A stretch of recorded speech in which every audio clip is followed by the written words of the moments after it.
Hi friends, আমি social মিডিয়াতে এই ফটোগুলো আপলোড করার পর তোমরা অনেক কোয়ারিজ করেছিলে যে এটা কোথায়।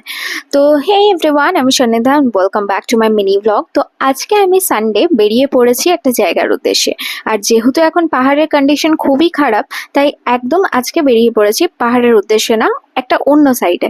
আর যে জায়গাটা হলো জলপাইগুড়িতে অবস্থিত। রাস্তায় যেতে যেতে দেখো কি সুন্দর ওয়েদার পেয়েছিলাম, যদিও আমরা গিয়েছিলাম সানসেট টাইমে। আর শিলিগুড়ি থেকে এই জায়গার ডিস্টেন্স মাত্র 25 কিলোমিটার্স। আর রাস্তায় যেতে যেতে এত সুন্দর একটা জায়গা দেখলাম, দেখো দু সাইডে পুরো হলুদ ফুলের গাছে ভর্তি। এই জায়গায় বেশ কিছুটা টাইম আমি দাঁড়িয়েছিলাম, কারণ জায়গাটা সত্যিই খুব পিকচারের জন্য পারফেক্ট বলা যেতে পারে। তো এখানেই তোমরা পিকচারগুলো নর্মালি যেগুলো দেখেছিলে সেগুলো তোলা। আমি একটা বছর আগে এসেছিলাম, তখন অবশ্য এতটা সাজানো গোছানো ছিল না, তবে বর্তমানে কিন্তু বেশ সুন্দর। আর এই যে দূরে ব্রিজটা দেখতে পাচ্ছ, তো এখানেই আমরা এসেছি। জায়গাটার নাম হলো গাজলডোবা। আর এটা কম বেশি অনেকেই শিলিগুড়িবাসী জলপাইগুড়িবাসীরা মোটামুটি চেনো। তো জায়গাটা ভীষণই পপুলার। আমি এই জায়গাটাতে মোটামুটি 1 থেকে 1.5 বছর পর এলাম, তাই প্রচুর কিছু চেঞ্জেস হয়েছে। এখন অনেক নতুন নতুন জিনিস তৈরি হয়েছে, যেগুলো বেশ সুন্দর লাগছে, সময় কাটাতেও বেশ ভালো লাগবে।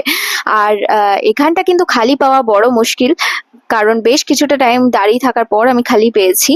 আর এই নিচ দিয়ে যে নদীটা বয়ে যাচ্ছে, এটা হলো তিস্তা রিভার, বলতে পারো এই তিস্তা মহানন্দার লিঙ্ক ক্যানেল টাইপের। আর অ্যাজ ইউজুয়াল আমরা দুজনেই কিন্তু আসি, যেখানেই যাই দুজনেই যাই।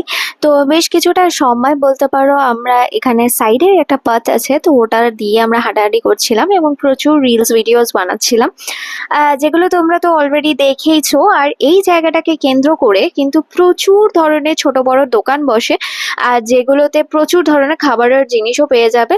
আর ফেরার পথে এত সুন্দর একটা রাস্তা দিয়ে ফিরছিলাম, আর সাইডে দেখো বেশ কিছু নৌকাও দেখলাম।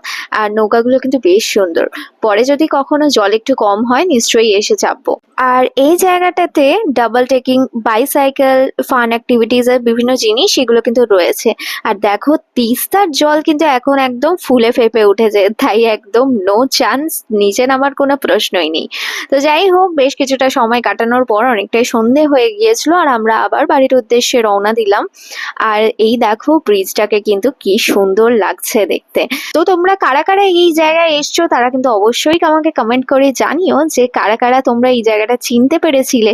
দেখা হচ্ছে তোমাদের সাথে আবার একটা অন্য নতুন ব্লগ নিয়ে। আর ফেরার সময় আমরা রাস্তা থেকে একটু মিষ্টি কিনেছিলাম বাড়ির জন্য, তারপর আমরা আবার বাড়ির উদ্দেশ্যে রওনা দিলাম। তো এই ছিল আমার আজকের ব্লগ। দেখা হচ্ছে নেক্সট ব্লগে।